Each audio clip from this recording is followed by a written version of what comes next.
Instrução normativa regulamenta a lei de cotas e agora certamente nós vamos ter muito mais excedentes nas outras fases dos concursos. É o que eu vou explicar para vocês hoje.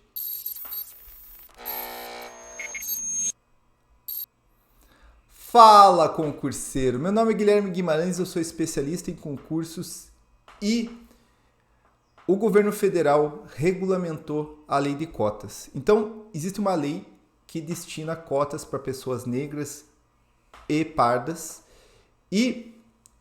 ou parda, né? Negra ou parda, e o governo federal, mediante aí uma regulamentação da ministra Esther Dueck, ele estabeleceu algumas interpretações da lei de cotas. A lei de cotas gerava grandes problemas em concursos porque havia uma grande discussão sobre como você interpretava e como se aplicava a lei de cotas e houve aqui uma regulamentação. Eu vou explicar a grande treta que tinha aí nessa lei, porque existia uma diferença de interpretação e aconteceu isso no concurso da PF, no concurso da PRF, no concurso da PCDF e sei que em outros concursos, parece que no Banco do Brasil também, que é como que você aplica a questão da lei de cotas, como que você vai utilizar ela para realmente buscar o seu fim, né? E aqui eu não vou entrar na discussão se você é contra ou a favor, a lei de cotas existe e ela precisa ser aplicada. Ela precisa ser interpretada conforme sua finalidade.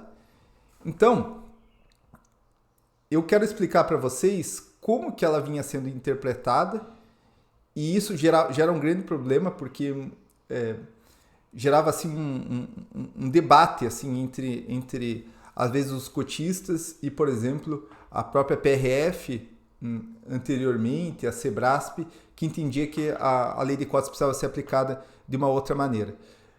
Essa lei, ela vai se aplicar a quem? É importante aqui eu ressaltar. Ela se aplica aos concursos públicos e processos seletivos federais, certo? Ela coloca lá que ela vai se aplicar aos integrantes do sistema de pessoal civil da administração federal. E também, claro, as instituições, né, que aplicam os concursos. Porém, ela tem aqui uma interpretação que já é seguida pelo STF e que agora fica complicado os concursos estaduais caminharem no sentido oposto. Tem uma lei federal que dá uma interpretação, o STF já decidiu a mesma interpretação, então, na minha opinião, vai ter que agora seguir isso daí, senão depois você vai ter problema. Qual que é a interpretação? E eu vou explicar, é bem difícil entender, e eu fiz aqui um esqueminha para que você possa compreender essa situação. O que a lei de cotas estabelece? A lei de cotas estabelece que se você passa nas cotas e também passa na ampla, você não é contabilizado nas cotas. Vou repetir o que eu vou dizer. Então, uma pessoa que passou nas cotas e passou na ampla, ela não é contabilizada nas cotas. Qual que é a ideia da lei? A ideia da lei é ser uma ação afirmativa, é auxiliar pessoas que são negros ou pardos a adentrar nesse concurso não precisando ter uma nota tão significativa. Veja, a lei de cotas ela não coloca qualquer um no concurso. Muita gente fala, o cara, veja a diferença de nota entre cotas e ampla. Muita gente que reclama, inclusive, não tem nem nota para cotas, entendeu? Então, não é colocar qualquer um no concurso, você precisa estar habilitado no concurso. Só que você vai precisar tirar uma nota menor, certo? E havia um grande problema de interpretação da lei, porque pela maneira que você interpretava a lei, você aplicava ela no final, muita gente ficava de fora, muita gente ficava prejudicada. Eu vou explicar para vocês o que acontecia aqui rapidamente. Aqui, ó, deixa eu entrar aqui. Aqui nós temos, tá, um concurso público. Eu criei aqui um concurso com 100 vagas na ampla e 20 cotas. E esse daqui é o entendimento anterior, tá? Quando tinha 100 vagas e 20 cotas, você tinha normalmente o que eles chamam de cláusula de barreira. O que é a cláusula de barreira? A cláusula de barreira é que você tinha que chamar uma quantidade de pessoas. Você limitava as pessoas de uma fase para outra. Então, aqui na discursiva, eu coloquei nesse concurso que você tinha que chamar 2 vezes o número de vagas, tá? Então, se tinha 100 na ampla, você ia chamar 200 na ampla, e se tinha 20 na cota, você ia chamar 40 nas cotas. E daí o que acontecia? Iam tendo as outras fases, né, em concurso policial. TAF, exame de saúde, exame psicotécnico e até ir ao final, né? No final, eu estou colocando aqui um concurso, né, que eu criei aqui, tá? Para facilitar o entendimento para você, porque às vezes, por exemplo, fica muito mais fácil. Claro que normalmente nos concursos federais tinham cotas aplicadas aqui, a cláusula de barreira aplicada aqui também, mas aqui não é a questão. O entendimento da Sebrasp e da PRF anteriormente é que a aplicação da lei de cotas ela tinha que acontecer aqui. Então, veja que aqui começou com 200 e vai diminuindo, né? Muita gente reprova, muita gente não comparece, muita gente vai fazer outros concursos e chegou aqui com 140. E aqui começou com 40 e chegou com 25. Aqui no final você aplica a lei de cotas. O que a lei de cotas diz?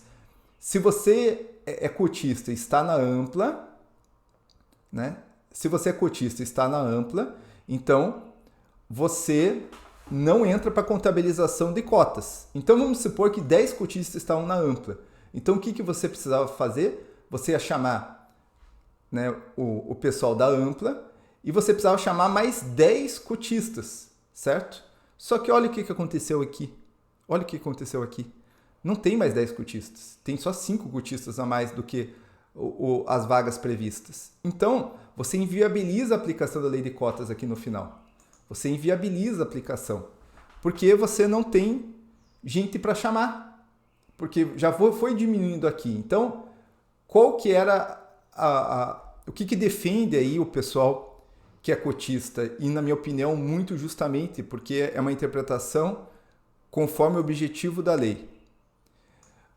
Então, a interpretação agora que era defendido pelos cotistas e também é defendido pelo texto da lei é quando o edital previr cláusula de barreira, as pessoas negras que obtiverem pontuação suficiente para aprovação em ampla concorrência não deverão ser contabilizadas no quantitativo total de aprovados para vagas reservadas a pessoas negras, conforme previsto para o edital daquela fase.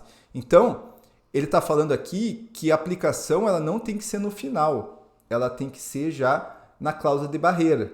Então, aqui, no mesmo exemplo, tá? Mesmo exemplo, só que aqui, em vez da aplicação ser no final, a aplicação ela já é aqui, ó. Então, aqui, vamos supor que você chamou lá os 200 da ampla e chamou os 40 das cotas. Só que aqui você já vai verificar quem consta na ampla. E aqui, por exemplo, era 22. Então, você vai chamar mais 22 pessoas que estavam nas cotas, mas estavam na ampla. Então, eles não são contabilizados. Então, se eles não são contabilizados, você tem que acrescentar aqui. Então, mais 22 pessoas. E daí aqui você tem um número muito maior, tinha 62 e tal. E daí no final, quando você vai fazer a contabilização, né? Então, ó, tinha 33 cotistas, 10 estavam na ampla, e daí você já consegue chamar mais 10 pessoas aqui de baixo, entendeu? Você tem pessoas excedentes a mais para chamar. Então, espero que você tenha entendido qual que é a consequência disso. É que você vai ter mais excedentes ao final. No concurso da PRF, por exemplo, a luta é que com essa interpretação vão ser chamados mais uns 800 cotistas, porque aqui eu dei um exemplo com 100 pessoas, mas no concurso da PRF eram 1.500 vagas e eles chamavam quase, não chegava a ser isso, quase 4 vezes o número de vagas como cláusula de barreira para correção da discursiva.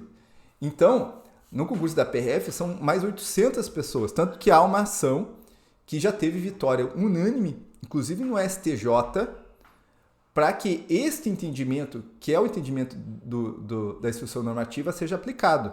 Ah, mas agora com a instrução normativa, então vai ter que aplicar. Não, a instrução normativa ela tem a sua aplicação para frente, né? Ela não vai poder ter uma interpretação para trás. Só que o STF já entendia assim.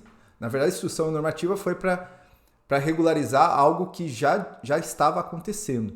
Então, o resultado agora é que os concursos certamente vão ter mais excedentes, para que os cotistas consigam aplicar a lei de cotas ao final do concurso.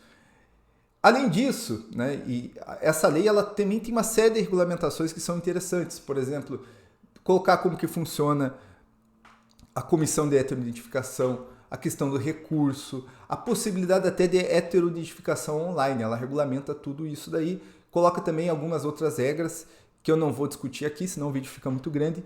Mas é isso daí. O que você achou dessa regulamentação? Para mim, veio em boa hora. Qualquer coisa que sirva para dar um norte é muito importante em concurso público, para não ficar essas discussões judiciais que não terminam mais. E é isso daí, pessoal. Bora estudar!